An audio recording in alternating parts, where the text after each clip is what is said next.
Kotak Cinta dari Sang Mursyid. Rambut pirang itu serupa kilau senja yang memancar dari hamparan danau di depannya, tergerai melambai ke kanan dan ke kiri, bergerak mengikuti anginnya lumayan kencang di satu senja pukul 5. Dedaunan terhempas dan beberapa lembar menabrak seonggok tubuh yang duduk di tepian danau itu. Pandangannya tajam mensuk danau, sesekali membelah langit. Gadis ayu itu sudah 5 jam membisu, tak bergeming, tak bergerak, membatu. Sampai satu bunga hinggap di rambutnya. Ia julurkan tangan kanan ke atas kepalanya meraih bunga. Dipandanginya dalam-dalam, lalu mendesis. Bunga, pernahkah kau jatuh cinta? Akhirnya keluar juga suara dari bibir mungil nan tipisnya setelah sekian lama. Tapi ia masih enggan meninggalkan tempat terindah untuk menumpahkan segala duka. Ya, tepi danau Ozamburg, teman terelak pelepas lara, sahabat setia di kala derita. Entah berapa cerita yang telah ia tumpahkan pada danau berbentuk elips itu. Dan seperti biasa kalau lagi sedih, ia biasanya mengadakan ritual menyatu dengan alam. Cukup duduk di tepi danau itu dan menghayal menjadi angin, menjadi pohon, menjadi awan, menjadi bintang, atau bersayap seperti burung, terbang bebas di angkasa menembus awan. Dengan itu, hati Sofia menjadi damai. Ia memang suka menyendiri sejak pertemuannya dengan seseorang. Sofia adalah pendatang dari Athena, Yunani. Sekarang ia tinggal di rumah pamannya di ibu kota dinasti Ottoman, Istanbul. Tahun 1897 adalah tahun di mana Yunani, Bulgaria, Armenia, dan daerah-daerah lainnya hendak melepaskan diri dari kekuasaan Ottoman. Kekacauan dan pemberontakan di mana-mana. Sofia mempunyai paman di Istanbul yang juga beragama Kristen Ortodok. Orang tuanya menginginkan anaknya menjadi biarawati yang taat. Maka dikirimlah Sofia ke Istanbul yang mengantarkannya pada derita cinta seorang dara. Allahu Akbar, Allahu Akbar. Suara azan berkumandang. Hati Sofia gembira, bukan karena azan, namun biasanya orang akan berlalu lalang di tepi danau itu menjelang maghrib. Karena danau itu adalah tempat yang memisahkan masjid dan rumah penduduk. Jika ingin ke masjid, mereka pasti lewat sini, tak terkecuali orang itu. Pasti ya lewat sebentar lagi. Sofia berdiri mendekati permukaan danau. Ia berkaca merapikan rambutnya.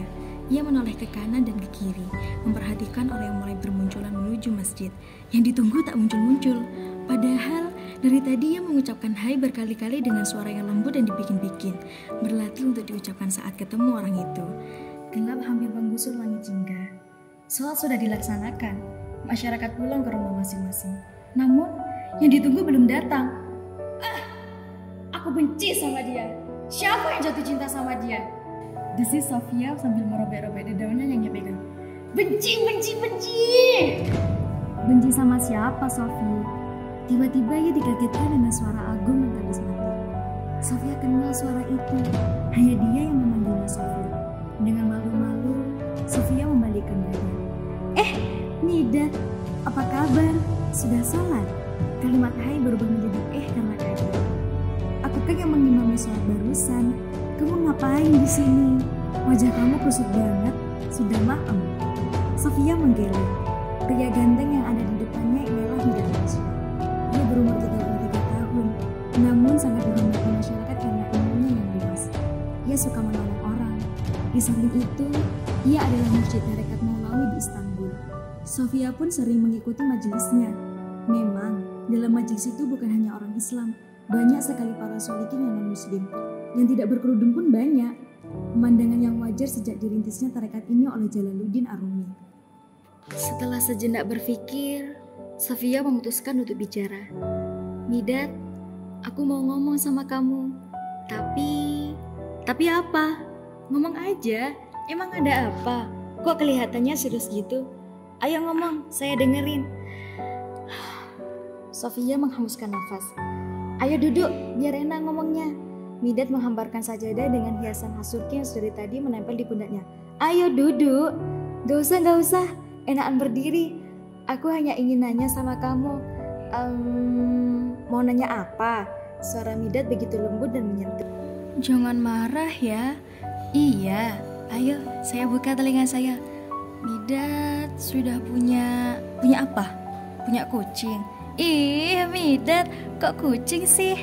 Habis punya apa dong? Tanyanya dengan suara yang halus. Istri. Angin mendesir, dua insan terdiam. Hati Sofia menggejolak deg-degan menunggu jawaban. Midat tersenyum, Sofia merengut. Jawab dong, Midat marah ya? Ya enggak lah, Sofia yang cantik udah punya pacar kan? Enggak. Jawab Sofia bersemangat. Midat hanya tersenyum melihat semangat Sofia. Sofia, Midat setiap hari ditemani oleh istri yang setia.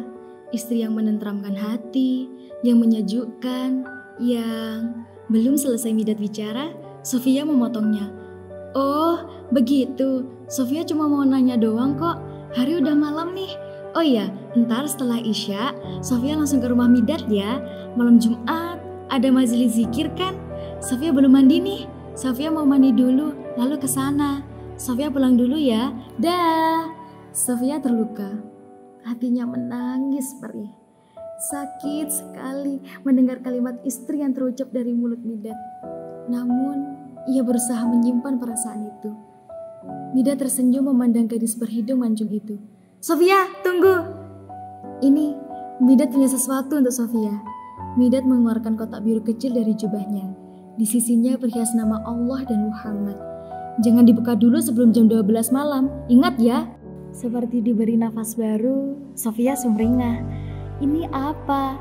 Tanyanya dengan suara yang sangat feminim. Ada deh, semoga kamu suka. Tapi jangan dibuka sampai nanti malam. Oke, Syekh. Ratusan laki-laki dan perempuan menyambut di lapangan depan rumah Midat. Pria di kanan, wanita di kiri. Dipisah sebuah kain pemisah. Bulan menyinari.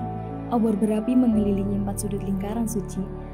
Midat duduk persis di depan kain pemisah, berlaskan permadani yang menyelimuti lapangan. Saat mengucapkan lafal Allah, jangan bernafas. Baru setelah mengucapkan lafal Hu, hembuskan nafas. Suara agung itu memimpin majelis zikir. Siapa lagi kalau bukan Midat? Mari sama-sama. Allah, Allah, Allah. Serentak ratusan itu menyuarakan kalimat itu dengan tanpa menarik nafas di sela-selanya. Hu, hu, hu. Semua mengeluarkan nafas. Hawa nafas dengan macam-macam bau melebur menjadi satu. Hati para makmum pun ikut menyatu menuju Allah. Hanya Allah yang ada di pikiran mereka, kecuali beberapa orang yang tak khusyuk. Suara alas kaki mendekati majelis, melewati gerombolan menuju barisan terdepan tanpa cangkul. Seorang gadis ayu berkerudung dengan kotak biru di tangan menatap Midat. Wajahnya yang membelas itu seakan ingin mengatakan sesuatu. Maafkan aku terlambat. Tanpa menghentikan zikirnya, Midat membuka matanya dari tadi terpejam. Ia tersenyum melihat kerudung dan kotak biru itu. Ia menganggukkan kepala isyarat untuk duduk. Dengan nafas rengah-rengah, gadis itu membalas dengan anggukan. Para sholikin tetap khusyuk mengikuti alur zikir, tak terganggu. Tarekat dijalani dengan hikmat. Dan setelah mendengar ceramah Midat, para sholikin mencium tangan Midat bolak-balik. Kemudian pulang ke rumah masing-masing dengan tenang, hingga sepi mengepung rumah Midat. Sofia udah berpikir 1000 kali untuk hal ini sampai Sofia datang terlambat ke majelis. Sofia tulus dan menginginkannya, tegas Sofia. Alhamdulillah, ikuti Midat ya. Asyhadu alla ilaha illallah wa asyhadu anna Muhammadar Rasulullah. Asyhadu alla ilaha illallah wa asyhadu anna Muhammadar Rasulullah. Alhamdulillah, semoga Sofia menjadi muslimah yang solehah ya. Amin. Midat, kurang 10 menit lagi. Apa? Sofia boleh membuka kotak biru ini. Midat tersenyum tenang. Midat, Sofia boleh menyampaikan sesuatu enggak? Silahkan, jawab Midat dengan tenang. Hati Sofia dak-dikduk. Sepertinya kata-kata yang sudah dipersiapkan dan sudah dilatih dari tadi, entah kenapa jadi berat untuk diucapkan di hadapan Midat. Tapi Sofia harus berusaha, katanya dalam hati. Sofia tak bisa membohongi perasaan ini.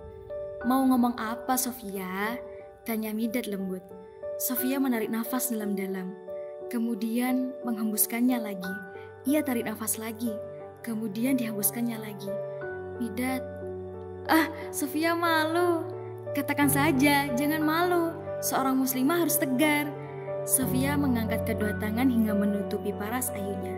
Midad, ben seni Sofiorum. Sofia tak kuasa menahan tangis yang mengalir di wajahnya. Malu, takut, sedih, plong, khawatir, deg-degan, bercampur menjadi satu. Apa Sofia? Coba ulangi lagi. Sofia memberanikan diri menatap Midad. Aku cinta kamu. Aku tak bisa membohongi perasaanku padamu. Sejak pertama kali bertemu denganmu, aku merasa tak ada jalan lain kecuali mencintaimu. Aku selalu memikirkanmu. Sudah? Belum, Midad. Aku masuk Islam bukan untuk merebut hatimu. Memang aku tertarik dengan ajaran Islam, seperti yang telah kau ajarkan padaku. Dan meskipun kamu punya istri, Midad mengerutkan dahinya. Aku rela kau madu. Tidak apa-apa, asalkan aku boleh bersamamu. Aku tak tentram jika tak di sampingmu. Setiap malam wajahmu selalu. Midad menaruh sorban di bibir Sofia agar ia berhenti bicara. Sofia menyingkirkan sorban itu, menghantuiku. Midad, terimalah aku jadi istrimu. Istri keempat, kelima, ke-11, ke-20. Terserah. Yang penting aku bisa hidup denganmu. Aku cinta banget sama kamu, Midad. Aku nangis tahu. Midad menghapus air mata yang mengalir deras dari wajah elok Sofia. Sudah dong, jangan nangis begitu. Seorang muslimah itu harus tegar. Sofia segera menghapus air matanya dan menganggukkan kepalanya. Ia menarik ingus yang terlanjur keluar dari hidungnya. Sofia, dengar ya. Midad belum punya istri. Istri yang Midad maksud tadi sore itu adalah Al-Quran, yang selalu menemani Midad setiap hari. Dasar. Sofia pura-pura mengeluh, padahal hatinya bahagia sekali. Ia memukul bahu Midad. Pria itu sedikit mengelak. Lagian, tadi kamu gak mau mendengarkan Midad, malah buru-buru pergi aja. Sofia tersenyum bahagia, seraya menghapus kedua mata yang tak berair lagi itu. Terus, setiap manusia diciptakan berpasangan, goda Midad. Terus, dan menikah itu sunnah Nabi. Terus, tanya Sofia semangat. Terus apa? Jangan terus-terus, ntar nabrak tembok. Mereka berdua tertawa. Sofia, sudah jam 12. Kamu boleh buka kotak itu. Sini, Midad yang buka. Kamu tutup mata ya, jangan ngintip. Awas kalau ngintip. Sofia menganggukkan kepala keras-keras, lalu menutup matanya dengan kedua tangan. Midad membukakan kotak itu. Apa sih isinya? Gak sabaran sih, ntar kamu tahu. Udah, sekarang buka matanya. Cincin, Midad suka sama Sofia. Tahu begitu, Sofia gak ngomong duluan. Ya udah, cincinnya Midad ambil lagi. Midad berdiri sambil menjulurkan tangannya ke atas agar terjangkau oleh Sofia. Gak mau. Midad, sini cincinnya. Sofia pun beranjak berdiri meraih-raih tangan Midad. Ambil aja kalau bisa. Sofia terus berusaha mengambil cincin itu. Mereka bercanda gembira. Hingga bunyi jam antik sebesar lemari di ruang tamu itu berdetak satu kali, mengingatkan mereka berdua pada rumah Sofia dan pamannya yang pendeta itu, Santo Ignatius. Karya Gus Robit Kosidi LC.